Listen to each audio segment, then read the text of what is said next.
Hello बच्चा लोग, कैसे हैं आप सब।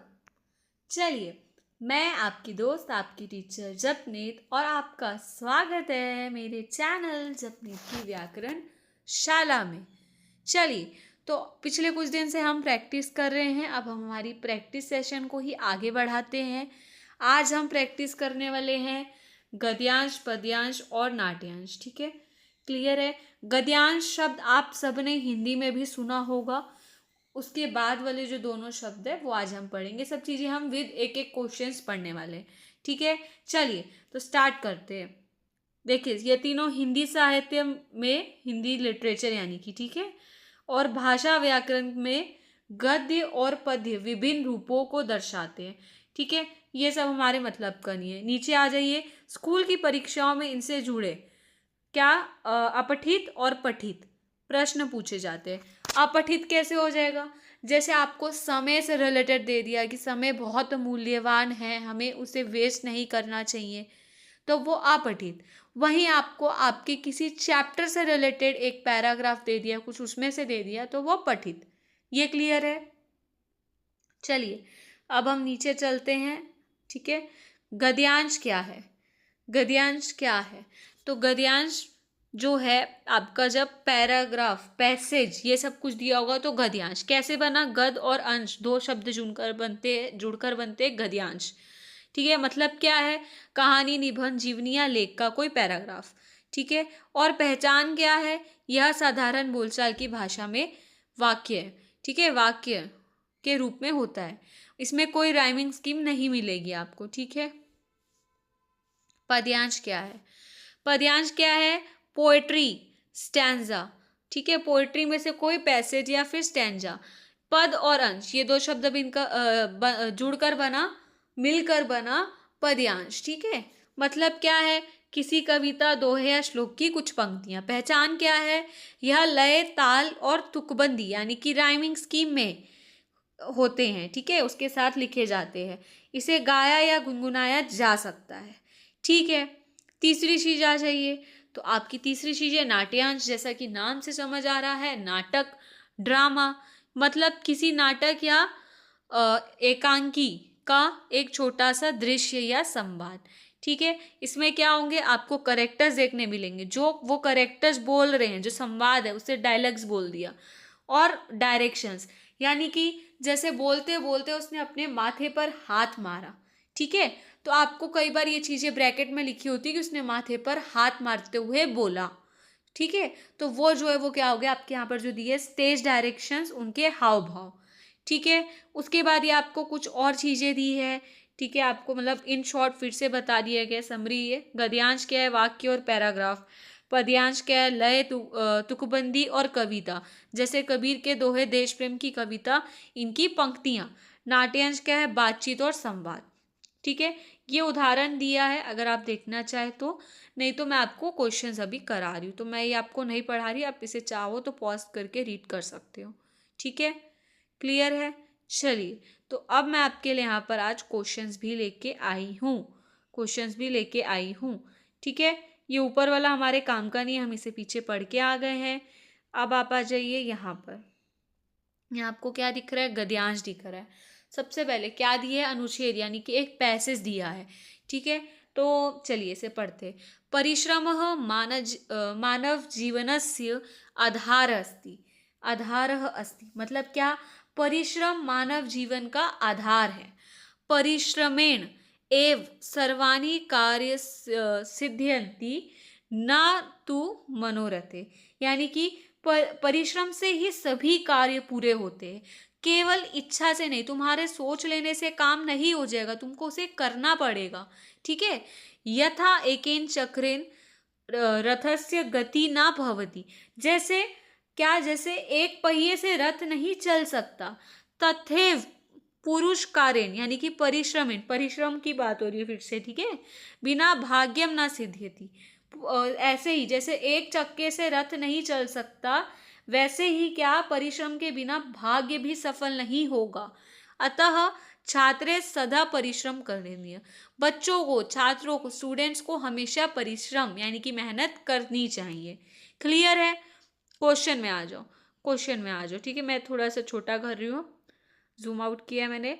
देखिए पहले आंसर इन वन वर्ड, इसको आप बोलते हैं एक पदेन उत्तरत, यानी कि आपको सिर्फ एक शब्द लिखकर आंसर देना है।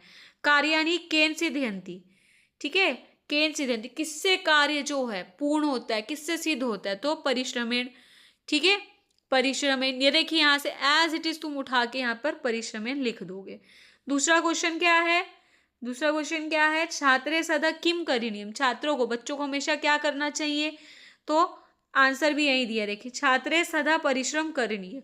ये अगर आप देखें तो ये लास्ट वाली लाइन एज इट इज है, छात्रे सदा परिश्रम करणीय, मतलब जो आप पढ़ रहे हो पैराग्राफ में वहीं से आपको आंसर एज इट इज लिखना है।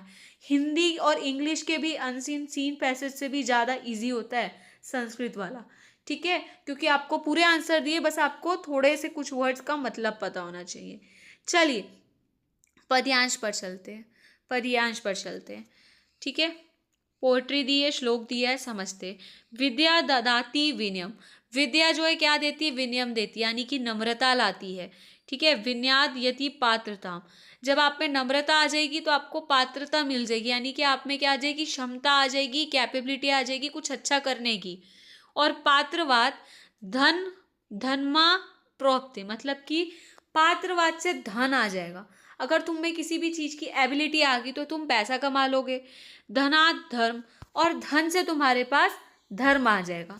तो अगर तुम्हारा अब क्या हो गया, तुम्हारे पास ज्ञान भी है, नम्रता भी है, योग्यता भी है, धन भी है और धर्म भी है, तो तुम सुखी होगे, तत् सुखम, उससे तुम्हारे पास सुख आ जाएगा। ये हो गया तुम्हारे श्लोक का अर्थ। अब क्वेश्चन क्या पूछा है, विद्या किम ददाति, विद्या क्या देती है, तो विनयम, जैसे ऊपर दिया है, जैसे ऊपर दिया है सेम एज इट इज, देखिए, ठीक है। विद्या किम ददाति, तो विद्या विनयम ददाति, सिर्फ एक वर्ड आपको यहाँ पर लिखना होता है। दूसरा क्या है, पूर्ण वाक्य उत्तरत, यानी कि आपको इसमें पूरा सेंटेंस लिखना है। कस्मात धनम अनप्रोति, यानी कि धन किससे प्राप्त होता है, तो अगर आपके पास क्या आ गया, पात्रवाद, यानी कि आपके पास काम करने की क्षमता आ गई, योग्यता आ गई, ठीक है, तो आपको धन मिल जाएगा।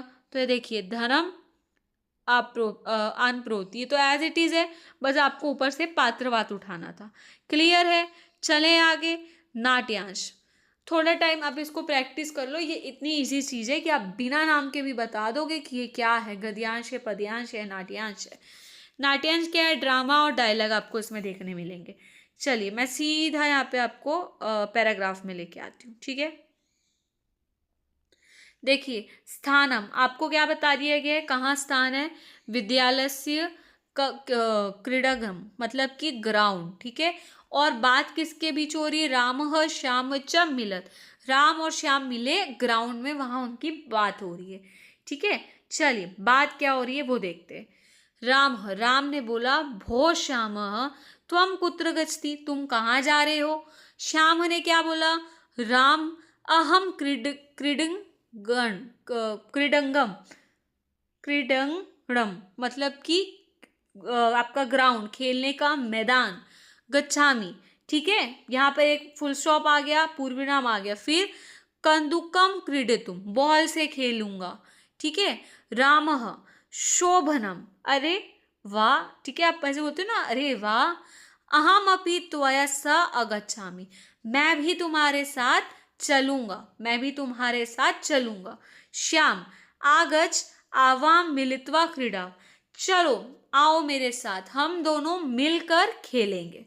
पैराग्राफ समझ में आया, जो आपका नाट्यांश था वो समझ में आ गया। अब देखो तुमको क्या पूछा है, एक पदेन में क्या पूछ लिया, श्याम कुत्र गच्छति, श्याम कहाँ जा रहा है, क्या आप यहाँ पे देख के बता सकते हो। देखिए त्वम कुत्र गच्छति पूछा और इसने क्या बताया, ये बताया क्रीडांगडम, क्रीडांगणम, ठीक है, मतलब कि आपका जो है क्या, खेल का मैदान, ये देखिए, ठीक है। उसके बाद पूर्ण वाक्य में क्या पूछा है, श्याम किमर्थम क्रीडांगणम गच्छति, मतलब कि श्याम किस लिए खेल के मैदान में जा रहा है। तो श्याम क्या करने जा रहा है, श्याम गेंद से खेलने के लिए जा रहा है। बोला गेंद को हम बोलते, गेंद बॉल को हम क्या बोलते, कंदुक बोलते। तो यहाँ पर देखिए श्यामः कंदुकम क्रीडितुम क्रीडांगणम गच्छति, ठीक है। देखिए ये आपको यहाँ पर दिया है क्या एज इट इज, देखिए ये आपको दिया है कंदुकम और क्रीडुतम। ठीक है, तो कंदुकम तुमको दे दिया है, कंदुकम तुमको ऊपर दिया हुआ है। अब आंसर कैसे बना वो देखते हैं। इसका क्वेश्चन कहाँ है, ये है, चलिए। शाम किमर्थम क्रीडांगनम गच्छति, ये तीनों वर्ड है। शाम किमर्थम की जगह आ गया कंदुकम और क्रीडितुम, जो हमने ऊपर पैराग्राफ से उठाया, जहाँ मैंने ऊपर अंडरलाइन किया, ठीक है। और बाकी का आंसर आपका ये जो है यहाँ से एज इट इज आ गया। क्लियर है, आपको आंसर्स बहुत इजी से बनते। अब इससे एक आता क्या है, परीक्षा के लिए कुछ मुख्य शब्द आपको पता जो होने चाहिए। देखिए एक पदेन उत्तरत, यानी कि जब भी आपको बोल दिया एक पदेन उत्तरत, यानी आपको सिर्फ एक शब्द वहां पर लिखना है। आप वाक्य लिख दोगे तो नंबर नहीं मिलता। पूर्ण वाक्य उत्तरत, आपको पूर्ण वाक्य में उत्तर देना है। यहाँ पर अगर आप एक शब्द लिख दोगे तो भी आपको नंबर नहीं मिलेगा। उचित विकल्प चिन्हित, मतलब कि जो आपका होता है टिक द करेक्ट ऑप्शन, ठीक है, एमसीक्यू, यहाँ पर उसकी बात हो रही है। आपको जैसे कुछ भी पूछ सकता है कि कुत्र का क्या अर्थ है, और आपको नीचे 4 ऑप्शन दे दिया, ठीक है, मतलब आपके पैराग्राफ से रिलेटेड ही होगा वो। ऐसा नहीं कि आपको बाहर से कहीं से भी कुछ भी पूछ रहा है, कहीं ना कहीं वो आपके पैराग्राफ से रिलेटेड होगा। चलिए, तो आज हमने क्या पढ़ा, गद्यांश, पद्यांश, नाट्यांश। गद्यांश क्या है, जब पैराग्राफ हो। पद्यांश क्या है, जब कोई श्लोक या कोई कविता हो। और नाट्यांश क्या है, जब नाटक हो, कोई 2 जन के या 2 से ज़्यादा जन के बीच की बातचीत हो। क्लियर है, चलिए। तो अब आप लोग होमवर्क क्या करेंगे, अब इसे नोट डाउन करने तो नहीं बोलूँगी मैं, आप बस इतना अपनी कॉपी में लिखना जो हमने स्टार्टिंग में पढ़ा है कि गद्यांश क्या है, पद्यांश क्या है, नाट्यांश का क्या है, और उनके अंदर क्या क्या एग्जाम्पल जो हमने स्टार्टिंग में पढ़े, बस वो क्वेश्चंस मत लिखना।